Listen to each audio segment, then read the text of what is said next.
Bonjour, notre jour aujourd'hui est consacré pour le mouvement baroque dans la littérature française. Ce mouvement, comme vous voyez, vient de l'adjectif baroque, 1531. C'est un emprunt au portugais barroco. L'origine de ce mot, c'est le mot portugais barroco, qui signifie en termes de joaillerie, signifiant perle de forme irrégulière. Une forme irrégulière, une forme qui n'a pas de forme fixe. Le baroque, c'est un style artistique européen. Donc, le début de ce mouvement, c'était européen. Et bien sûr, d'abord constaté dans le beaux-arts. La première application de ce mot baroque était constatée dans le beaux-arts, à ce mouvement a succédé le classicisme de la Renaissance.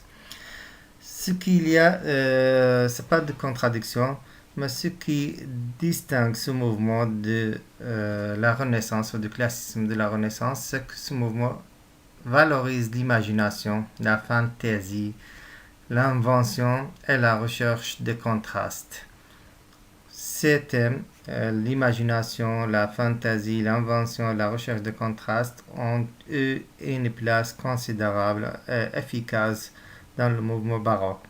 Et c'est ça ce qui a fait la particularité de ce mouvement. Son but était bien sûr d'éblouir et de provoquer la surprise par l'abondance. Donc laisser tout ce qui est traditionnel, tout ce qui est normal. Choquer, si on peut dire. Si on cherche un synonyme pour ce mouvement, c'est pour choquer. Et, bon, provoquer la surprise signifie tout d'abord, bien sûr, choquer ou casser tout ce qui est normal par l'abondance des moyens esthétiques mis en œuvre. Donc il faut l'abondance, la multiplication des moyens esthétiques mis en œuvre. Il est parfois qualifié d'art de la contre-réforme. Le baroque donc qualifie les œuvres comprises entre la Renaissance et le classicisme entre 1570 et 1650. C'est ça la période qui a connu l'essor du mouvement baroque.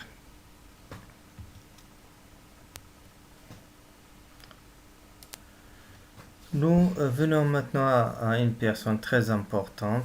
On pourrait considérer ce mouvement comme un premier théoricien du mouvement baroque. C'est Heinrich Wolfgang. Cette personne, il était le premier qui propose de définir le style baroque de façon positive. Donc, nous avons déjà vu que ce mouvement avait comme une définition, c'est de la forme irrégulière. Et bien sûr, le mot ou l'expression d'une forme irrégulière pourrait avoir une signification négative. Donc ici, cette personne a essayé de présenter une définition, une signification positive pour ce mouvement. C'était dans son livre Renaissance and Baroque, 1888. Il distingue trois principales caractéristiques: les effets de pittoresque, les effets de masse, abondance bien sûr, et les effets de mouvement. Donc il a distingué trois principales caractéristiques de ce mouvement. À partir de ces trois caractéristiques de ce mouvement, il a proposé une définition. Cette définition trouve sa base dans 5 critères distinctifs. Ces critères, premier point, le passage du linéaire au pictural. Et deuxième, le passage d'une présentation par plan à une présentation par profondeur. Troisième, le passage de la forme fermée à la forme ouverte. Le passage de la pluralité à l'unité. Le passage de la clarté absolue à la clarté relative. Donc, à partir de ces 5 critères, cette personne, Heinrich Wolfgang, il a présenté une nouvelle définition pour le mouvement baroque dans son livre, bien sûr, de 1888, Renaissance en baroque.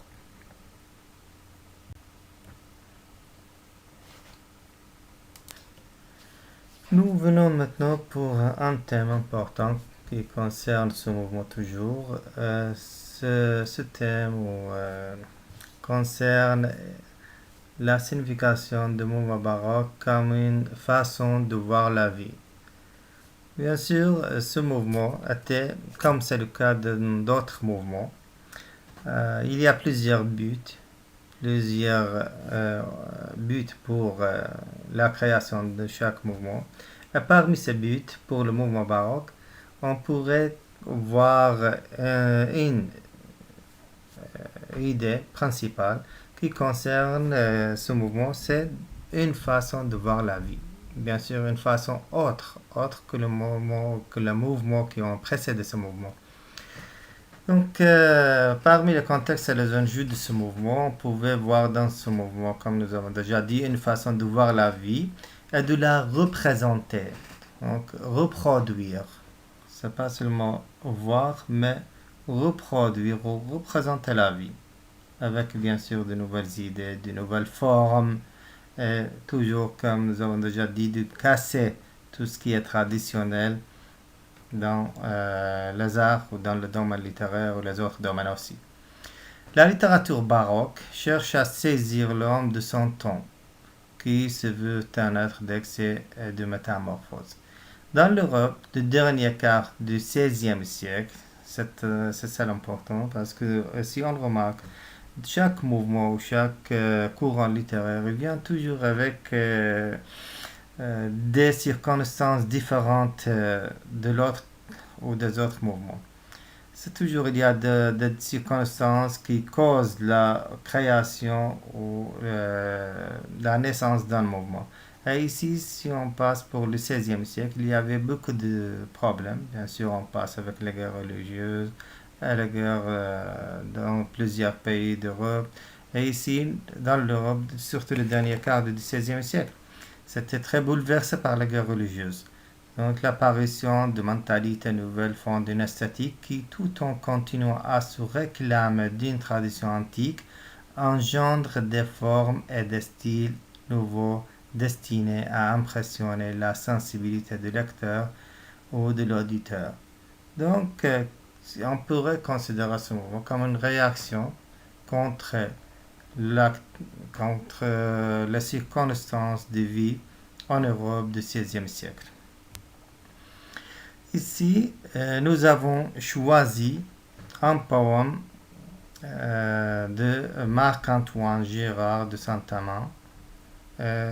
C'était un poète qui appartient au mouvement baroque. Bien sûr, il appartient aussi à d'autres mouvements, mais ce mouvement a été remarqué par la présence de ce poète important, Saint-Amand. Son poème, Le Fumeur.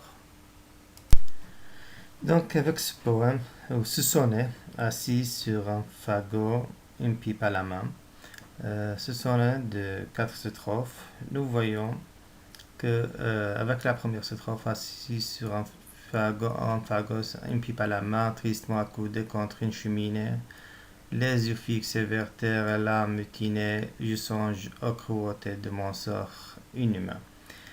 Avec la première strophe, nous comprenons la présence du poète, avec surtout bien sûr la présence de première personne singulière, le je, qui affirme la présence du poète. Donc le poète c'est un narrateur, c'est un personnage, on peut le considérer aussi. Et il y a une attitude, surtout assis, accoudé, atmosphère, cheminée, froid, nous donne des signes, le poète ici avec son poème. C'est le froid avec la cheminée, puisqu'on utilise la cheminée. Les yeux fixes vers terre, toujours avec.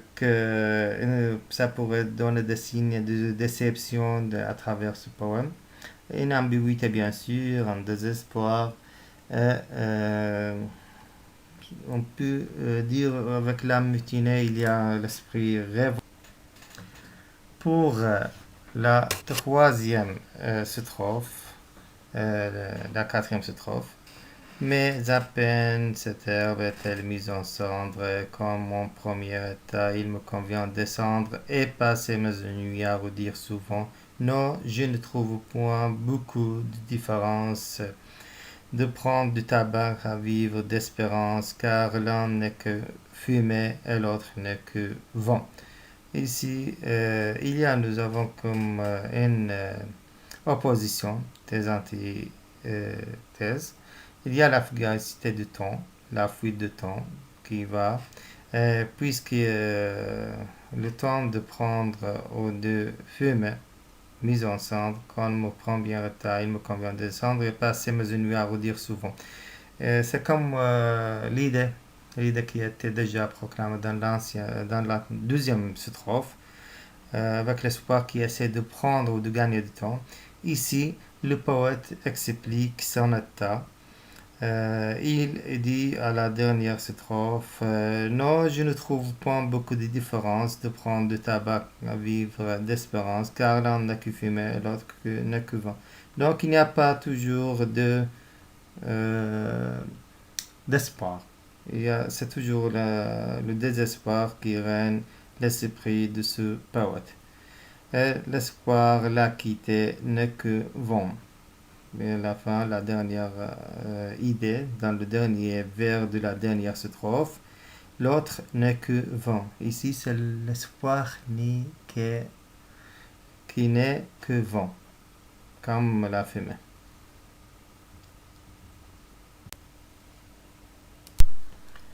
Nous venons maintenant pour un autre poème de poète Chassigné.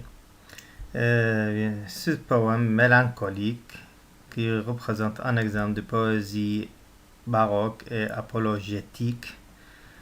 La poésie apologétique, c'est la poésie qui prend toujours la partie de la religion. Dans ce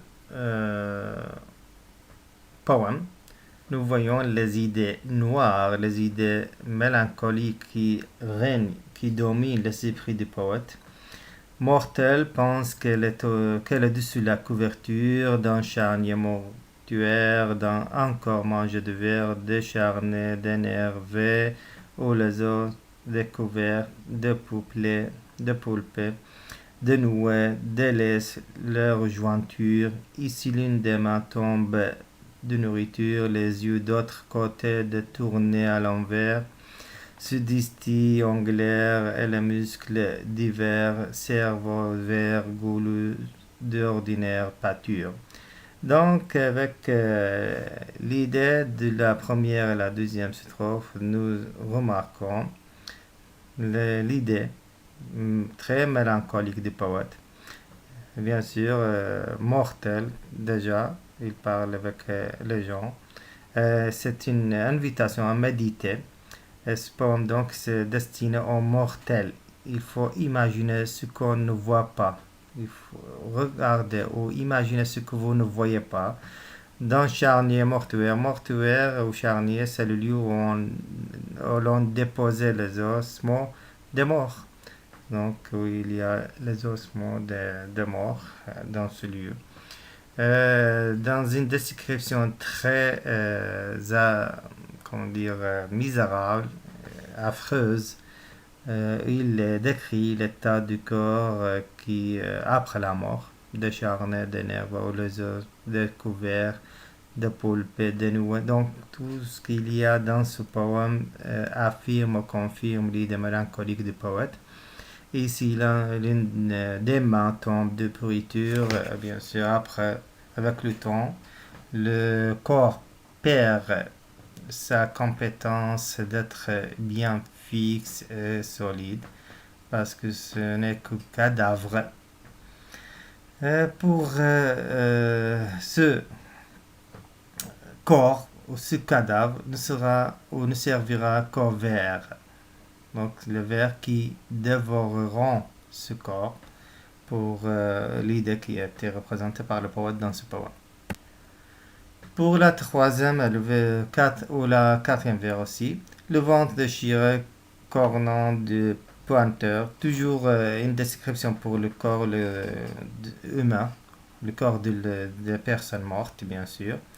Le ventre déchiré coronant du pointeur infecte l'air voisin de mauvaise senteur et le nez mi-rongé difforme du visage. Puis, connaissant l'état de ta fragilité, fondant en Dieu seulement, estime en vanité tout ce qui ne te rend plus savant et plus sage. Une autre idée, c'est une continuité en fait de la description. Toujours il y a l'odeur, le mauvais odeur de cadavre ou des cadavres infecte, cette odeur infecte l'air voisin. Il y a mauvaise odeur à cause des cadavres. Il y a le nez mi-rongé, bien sûr, c'est normal avec le temps, comme nous avons déjà dit. Le corps perd sa capacité d'être en bonne forme et commence à perdre tous ces moments. Pour la quatrième strophe, puis connaissant, c'est ça l'idée principale du poète. Il dit que l'homme est fragile. Il faut connaître, il faut connaître l'état de la fragilité. Et il faut retourner à Dieu, ou en Dieu seulement. Parce que avec lui, tout ce qui nous rend plus savant, plus sage. Donc, ici, il vise à persuader le lecteur de se retourner vers Dieu. C'est ça l'idée de la dernière strophe. Il faut retourner ou se retourner vers Dieu.